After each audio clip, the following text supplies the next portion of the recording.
Sortis de l'attitude prophétique. La Bible déclare que ce n'est pas tous ceux qui sont sortis de l'Égypte qui sont rentrés à Canaan. Beaucoup sont morts dans le désert parce qu'ils n'avaient pas l'attitude prophétique. Ils ne croyaient pas réellement à la réalisation de la promesse de Dieu. Beaucoup pouvaient dire à Moïse, ramène-nous à Égypte. Le Seigneur a dit que pour ce mois, ça ne dépend pas de toi, ça ne dépend pas des serviteurs de Dieu, ça ne dépend pas de l'huile qu'on peut te verser, ça ne dépend pas des mains qu'on va te poser, bien aimé. Il dit que ce mois, c'est l'année de guérison divine. Amen. Donc ça ne dépend plus de ta volonté. Mais bien aimé, qu'est-ce qui fera que le Seigneur particulièrement puisse intervenir dans ta vie? Amen. Et on disait que lorsqu'on parle de guérison divine, c'est que le Seigneur peut changer la situation par laquelle tu passes en ce moment. Amen. Je voudrais partager avec nous, c'est le Saint-Esprit redonne la vie. C'est le Saint-Esprit qui redonne la vie. Si quelle que soit la mort qui est exercée dans quel que soit le domaine de ta vie, je déclare que l'Esprit s'ouvre à l'intérieur.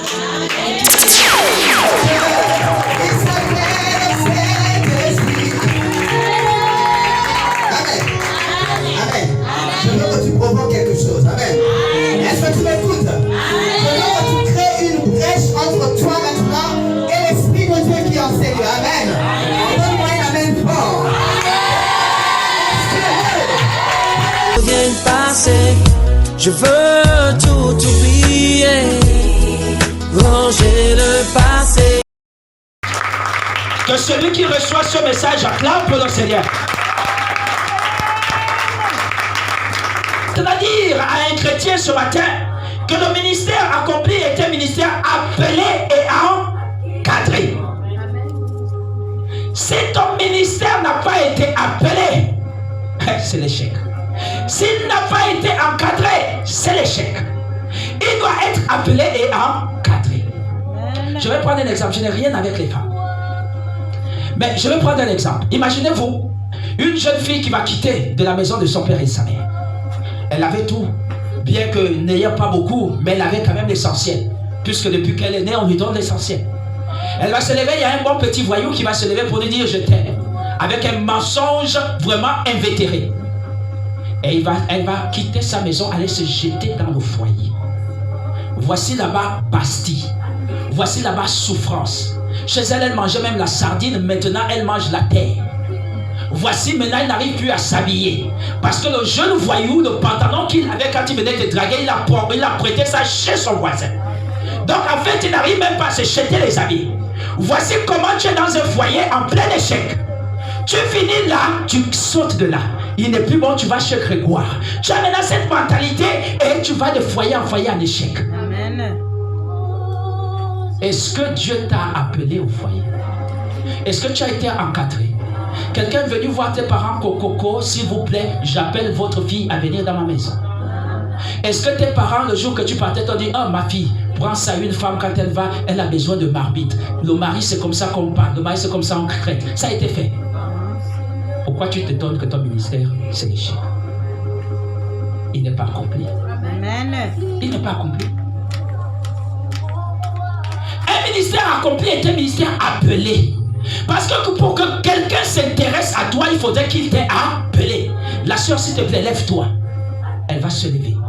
Elle sera là, elle va attendre que je lui dise pourquoi je l'ai appelé. Donc, lorsque j'appelle quelqu'un, il y a l'intérêt et la mission que je confie à la personne que j'appelle. Comme j'enseigne souvent, l'appel amène la mission et l'intérêt. Si j'ai appelé celle-là et pas celle-là parce que je sais que celle-là est peut-être capable de faire ce que je veux lui demander de faire. Amen. On n'appelle pas quelqu'un qu'on sait qui ne pourra pas accomplir la mission. On appelle une personne parce qu'il y a une confiance qui s'établit en disant elle a la capacité de faire ce que je lui dirais de faire. Amen. Donc lorsque tu es appelé, Dieu te dote de cette capacité pour accomplir la mission. C'est pourquoi tout au long de ta marche, il va t'encadrer. Je parle à quelqu'un. Lorsque Dieu a appelé le peuple d'Israël, sortez maintenant de l'Égypte. Allez-y à Canaan. Il a appelé. Mais la Bible dit, il y avait Moïse. Mais Dieu ne s'est pas préoccupé qu'il y a Moïse là. La Bible déclare que Dieu a précédé lui-même des pas de son peuple. Le jour, il marchait dans une colonne de nuages pour leur conduire dans leur pas. La nuit, il marchait dans une colonne de feu pour leur donner de la lumière. De telle sorte que jour et nuit, il continue à avancer. Dieu n'abandonne pas celui qui l'a appelé. Amen. Il nous conduit afin que la mission puisse réussir. C'est pourquoi même vous allez voir des gens qui vont s'élever. Je suis ministre de Dieu, je suis pasteur. Il va ouvrir quelque part, il commence à prêcher. C'est tout un problème. Les paroles ne sont pas des paroles bibliques. C'est la pleine séduction. Il va se prêcher de telle sorte que son ventre se remplisse et le ventre des fidèles se vide. Je parle à quelqu'un. Amen. L'échec intervient lorsque on n'est pas à. L'échec intervient lorsqu'on n'est pas à. Et c'est pourquoi, dans le livre de Samuel, le premier livre de Samuel, on va remarquer qu'à 3 reprises, Dieu va appeler Samuel. Samuel va se lever et va aller chez Ésaïe, son mentor, son père spirituel. Tu m'as appelé prophète.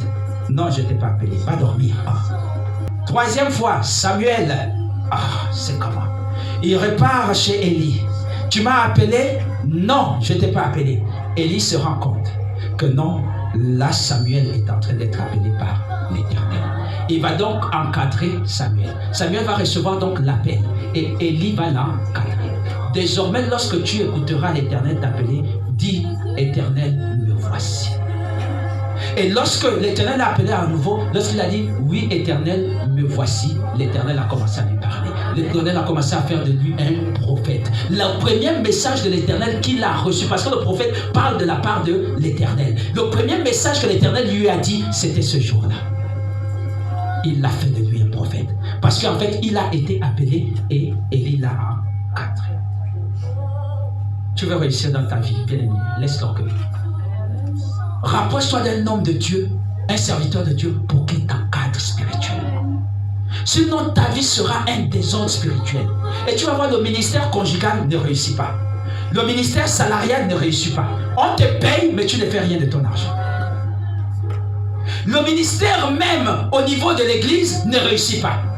Tu es chanteur, il n'y a jamais manifestation. Tu es modérateur, il n'y a jamais manifestation de l'esprit. Tu es prédicateur, il n'y a jamais manifestation de l'esprit. Parce que tu n'es pas encadré. Un ministère accompli se doit d'être encadré. J'apprécie de ceux-là qui, chaque fois qu'il y a une situation, un rêve, un problème, se rapprochent de l'homme de Dieu. Père, je fais comment devant telle situation? Je fais comment? Par ton expérience, tu es un homme marié et ça fait longtemps que tu es dans le ministère. Comment on fait? Comment on traite? Tu as toute l'expérience. Dis-moi, comment tu réussis? Tu conseilles, tu conseilles, tu conseilles. Et lorsque la personne applique, il sort des situations. Parce qu'il y a des gens qu'on conseille qui ne veulent pas écouter les conseils. Et quand, comme disait ma mère, lorsque on refuse les conseils, on se retrouve dans le village des CG. Et c'est pourquoi les gens vont venir. Ah, pasteur, vraiment, vraiment. Est-ce qu'on n'avait pas parlé? Tu as fait, non? Supporte. Je parle à quelqu'un? Je parle à quelqu'un? Dieu a besoin d'un peuple qui ne soit soumis, pas d'un peuple orgueilleux. Je veux dire à quelqu'un également ce matin que le ministère accompli est un ministère où on est mandaté. Est-ce qu'on peut dire Amen? Amen. Est-ce qu'on peut dire Amen? Amen. Est-ce qu'on peut acclamer pour le Seigneur? Un ministère où on est mandaté. Je prie ce matin que ton ministère soit oint et que tu reçoives le mandat de la part du Seigneur. Quelqu'un reçoit? Amen. Quelqu'un reçoit? Amen. Vous savez, nous parlions tout à l'heure de Samuel, c'est de lui que nous avons parlé. Nous parlions de Samuel et Samuel est allé donc dans la maison d'Isaïe pour aller oindre quelqu'un qui avait été choisi de Dieu. Ce quelqu'un, c'est David. Et il arrive, on lui présente beaucoup de personnes. Dieu dit, je vais appeler. Comme tu es arrivé comme ça, sans que je te guide, moi je vais appeler. Demande à ce gars, est-ce qu'il n'a pas un autre enfant? Et Isaïe va dire, j'ai un autre enfant qui se trouve dans les champs. en train de paître des troupeaux. Alors donc Samuel va dire, appelle-moi cet enfant. Dieu va lui dire, tu vois, moi je ne me fie pas aux apparences. Je me fie au cœur. Et quand David va venir, il va donc être loin. C'est ce qui a fait que David ne joue jamais. Bien-aimé, lorsque Dieu oint, tu ne joueras jamais. On peut te persécuter. On peut parler mal de toi. On peut parler bien de toi. Tu resteras debout sur le sol. Jamais tu seras couché sur le sol. Ils seront quand tu passes, tu vas voir les gens qui te regardent et dès que tu regardes, ils cachent la figure. Oh, mais regardez-moi en face. Je vais vous dire que je suis un homme oint. Viens déposer ton tas de fissures nocturnes à ma montée, je piétinerai et je ne mourrai pas. Tu ne verras jamais mon pied enflé. Parce que je suis un homme oint. Lorsqu'on est oint, on ne joue pas. Quel que soit, regardez l'obstacle. Il se trouve devant Goliath. Goliath le minimise. Qui es-tu, David? Vous m'envoyez un enfant. Il ne se rend pas compte que même si c'est une vilaine femme, un vilain homme, qu'il soit grand de taille, qu'il soit petit de taille, qu'il ait l'argent ou qu'il soit pauvre, lorsqu'il est loin, il est imbattable. Il est imbattable. Il arrive et il détruit Goliath. Malgré que son rival, Saoul, va s'élever, sachant que mais comment? On va dire que David a fait tomber 1000 et moi j'ai fait tomber que 1000. Ce gars sera roi. Le peuple l'aime. Je vais le tuer. Toutes les flèches que Saoul a lancées contre David ont esquivé David. La Bible dit, ne touche pas à mon ouais. Tes fétiches, ta marmite, ton sceau, tes paroles, tes mauvaises pensées de malédiction sont nulles et sans effet. Amen. Parce que Dieu protège son ouin. Et je veux te dire que lorsque tu es ouin de Dieu, Dieu te protège. Amen. Oui, tu seras une personne accomplie malgré ce qu'on dira de toi. Tu seras une personne accomplie malgré qu'on t'indexe le doigt. Amen. Tu seras une personne accomplie malgré qu'on ait les mauvaises pensées sur toi. Tu seras une personne accomplie malgré qu'on te tourne le dos. Parce que là où tu es, Dieu est. Amen. Je parle à quelqu'un. Quelqu'un reçoit. Acclame pour le Seigneur. Oui, bien-aimé, laisse-les parler. Si on ne parle pas de toi, mais on va t'oublier. Je parle à quelqu'un. Celui qui dit du mal de toi a quand même cité ton nom. On connaît que tu existes. Celui qui dit du bien de toi a cité ton nom. On connaît que tu existes. Parce que ton ministère doit devenir un ministère de renom. On parle même de qui? Mais c'est de cette femme-là que vous voyez là-bas. Oui, mais on connaît, c'est elle. On parle même de qui? Mais c'est de cet homme que vous voyez passer là-bas. Oui, donc vous me connaissez. Mon ministère est un ministère de renom. Je parle à quelqu'un. Je parle à quelqu'un. Alors laissez-les parler de vous. Parce que c'est en parlant de Jésus-Christ qu'aujourd'hui on connaît tous Jésus-Christ. C'est parce qu'on a parlé de mal de lui qu'aujourd'hui on connaît Jésus-Christ. Parce qu'on a parlé de bien de lui qu'aujourd'hui on connaît qui est Jésus-Christ. Je parle à quelqu'un. Je parle à quelqu'un. Oh, je dis ce matin que tu sois loin de l'Esprit de Dieu. Que l'Esprit de Dieu te localise et fasse de toi un ministre de renom. Que ta renommée aille au travers de ta maison, traverse ta maison, traverse ton quartier, traverse ce pays, qu'on parle de toi. Oui, qu'on ne dise pas de toi, on ne le connaît pas. Non, on te connaît. Je parle à quelqu'un. On doit te connaître. La Bible déclare que celui qui est l'Esprit de Dieu, celui qui est chrétien est une lumière. Et on ne saura cacher une lumière sous la table, bien-aimé. La lumière est faite pour éclairer. Et tu dois éclairer celui qui parle mal de toi parce que tu arrives à entretenir son foyer. Mais oui, parce qu'elle n'arrive pas à entretenir son foyer. Pendant que ton mari est calme à la maison, son mari est dans les bars. Pendant que ton mari est calme à la maison, son mari dépense des centaines de mille pour les femmes dehors. Pendant que ton mari est à la maison, son mari dépense des centaines de mille dans les voleries. C'est pourquoi on parle de toi. C'est pourquoi on parle de toi. Je parle à quelqu'un. Je parle à quelqu'un. Oui, le jaloux Et c'est lui qui témoigne de l'incapacité qu'il a. Pourquoi on sera jaloux de celui qui n'en a pas? On est jaloux de celui qui a. Et on est jaloux parce qu'on n'a pas ce qu'il a. N'est-ce pas? N'est-ce pas? N'est-ce pas? Que ton ministère soit un ministère de renom. Dis, je reçois. Je reçois. Je reçois. Au nom de. Au nom de. Au nom de. J'aimerais te dire que l'onction déversée sur toi n'est pas pour faire n'importe quoi. Tu dois avoir un mandat. Amen. Et l'onction, c'est pour t'amener à accomplir le mandat. Bien aimé, même si, lorsque tu es en train d'accomplir ton mandat, quelqu'un se lève et dit, il veut vous montrer qu'il est quoi? Il dit, pousse-toi de côté. Personne ne se mettra sur ma destinée. Personne ne se mettra au travers de ma destinée. Mets-toi de côté, je ne te connais pas. Mets-toi de côté, je ne te connais pas. Je parle à quelqu'un. Pendant que tu es en train d'entretenir ton ministère, que ce soit à l'église, tu es en train de chanter avec zèle. Et une soeur va commencer à dire, mais toi tu te prends pour qui? Pour Dina Moana, hein? Dis, mets-toi de côté. Moi, mon ministère doit monter. Je parle à quelqu'un. Je parle à quelqu'un. Je parle à quelqu'un. On va dire de toi, oui, vous les chrétiens de l'Arche de l'Alliance, vous aimez trop dire la vérité. Dis, mets-toi de côté. Tu ne connais pas la puissance de la vérité. Je parle à quelqu'un. Je veux te dire que ton mandat doit arriver à son terme. Tu dois l'accomplir. Je parle à quelqu'un. Tu dois l'accomplir. Jésus ne s'est pas fatigué en chemin. Sur la montagne, il est avec Pierre. Il va laisser Pierre aller prier. Oh Seigneur, par ta grâce, Père, éloigne de moi cette coupe. Ah, il se rend compte que non, c'est pas l'esprit qui parle, mais c'est la chair qui parle. Ah non, Père, que ta volonté soit faite.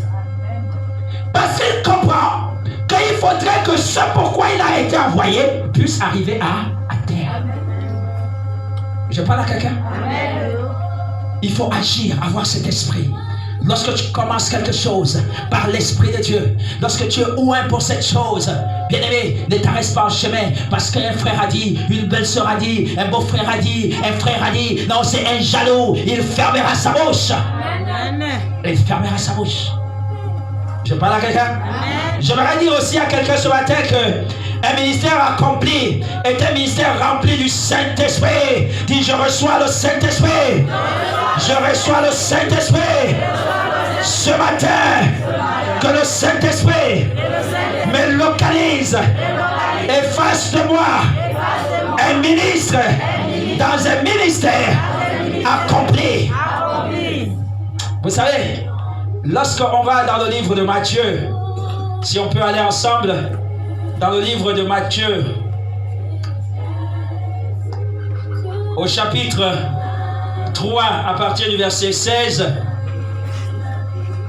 j'ai lu la parole de Dieu. Nous rendons grâce à Dieu. Dès que Jésus eut été baptisé, il sortit de l'eau. Oui. Et voici les cieux s'ouvrir.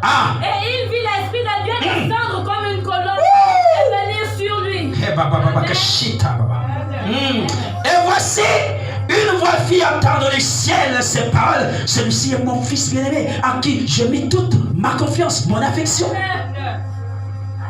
Vous savez, lorsque tu n'as pas le Saint-Esprit, tu fais les choses n'importe comment. Lorsque tu n'as pas le Saint-Esprit, tu fais des choses sans sagesse. Lorsque tu n'as pas le Saint-Esprit, tu fais des choses sans intelligence, sans direction. La Bible déclare que c'est un peuple sans frein. Ils vont faire des choses sans penser aux conséquences. Ils vont faire des choses sans vérifier là où ils mettent les pas. Ils vont s'engager dans des histoires qui vont les condamner parce que simplement ils n'ont pas le Saint-Esprit. Ce jour-là, parce que Jésus-Christ ne va pas faire les choses n'importe comment. Il ne va pas aller entre les mains de notre prophète. Il ne va pas aller chez un autre docteur, aller se faire baptiser. Il va faire les choses conformément à la parole. D'ailleurs, il nous dit à Jean-Baptiste, laisse que ce qui est écrit se fasse. Il va faire les choses conduites par la volonté de Dieu. Et c'est pourquoi Dieu va voir son cœur. Et l'Esprit de Dieu va descendre. Le ciel va témoigner. Celui-là, ce n'est pas n'importe qui. Je déclare ce matin que tu ne sois pas n'importe qui. Que tu ne sois jamais n'importe qui. Lorsqu'on te regarde, on dit oui, c'est elle. C'est qui son nom? C'est Pierrette. Oui, c'est elle. Je parle à quelqu'un. On dit oui, c'est elle parce qu'on connaît ton intégrité. On connaît ta sincérité. On connaît ton engagement. On connaît ta vie de sanctification. Oui, c'est toi. Je parle à quelqu'un. Que le ciel te reconnaisse. Et dit, celui-ci est ma fille. Celui-là est mon fils. Entre lui et moi, il y a une véritable relation de confiance. Je parle à quelqu'un. Je parle à quelqu'un. Un ministère accompli est un ministère rempli du Saint-Esprit. Revenons dans notre livre de base, le livre de Luc. Oui, Luc au chapitre 4, verset 14, nous dit ceci. Jésus revêtu de la puissance de l'Esprit, retourna en Galilée, oui. Et sa renommée se répandit dans tout le pays d'alentour. Et sa renommée se répandit parce qu'il est rempli de la puissance de l'Esprit de Dieu. Amen. S'il n'était pas rempli de la puissance de l'Esprit de Dieu, sa renommée ne se serait pas répandue. Parce qu'il aurait fait n'importe quoi. Il aurait dit n'importe quoi. Il aurait agi sans sagesse. Il aurait agi sans intelligence. Sa renommée ne serait pas allée. Mais parce qu'il a été rempli de la puissance de l'Esprit, cette puissance qui est descendue sur lui dans le lac, dans le Jourdain, cette puissance qui, après l'épreuve du jeûne de 40 jours, est revenue témoigner de lui, revêtu de puissance de l'Esprit. Son ministère est allé au travers des nations. Son ministère a été un ministère de réunion. Réussir dans l'église, dans ton ministère, tu as besoin de l'Esprit de Dieu. Tu as besoin de la puissance. C'est pourquoi la Bible déclare que tu recevras une puissance. L'Esprit de Dieu surviendra sur toi. Ce n'est qu'à ce moment que tu seras un témoin. Si l'Esprit de Dieu n'est pas venu sur toi, si tu n'as pas reçu la puissance, tu ne peux pas être un témoin. Alors ce matin, que ma prière se lève vers mon Dieu et dise que tu reçoives la puissance de l'Esprit de Dieu. Que tu reçoives la puissance de l'Esprit de Dieu. Que tu reçoives la puissance de l'Esprit de Dieu. Qu'elle se manifeste en toi en plénitude. Qu'elle transforme véritablement ta vie. Qu'elle te donne une identité nouvelle. Oui, je me souviens, dans le livre de Samuel, chapitre 10, la Bible va déclarer, et Samuel va dire, il parle à Saoul. Saoul, tu recevras le Saint-Esprit. Et lorsque tu recevras le Saint-Esprit, tu prophétiseras au milieu du prophète. Et tu seras changé à un autre homme. Oui, il a été changé à un autre homme parce qu'il a reçu le Saint-Esprit. Il a prophétisé au milieu des prophètes, lui qui n'était pas un prophète, parce qu'il a reçu le Saint-Esprit. Toi également reçois le Saint-Esprit afin que tu prophétises de vie, afin que tu prophétises de restauration, afin que tu prophétises d'élévation. Oui, reçois le Saint-Esprit et prophétise au milieu des rites élevés, que tu sois transformé, que ta vie soit véritable. Tu quittes de l'état de celui qu'on a maudit à celui qu'on bénit tout le temps. Amen. Quand tu passes à dire, sois béni, sœur. Sois béni, sœur.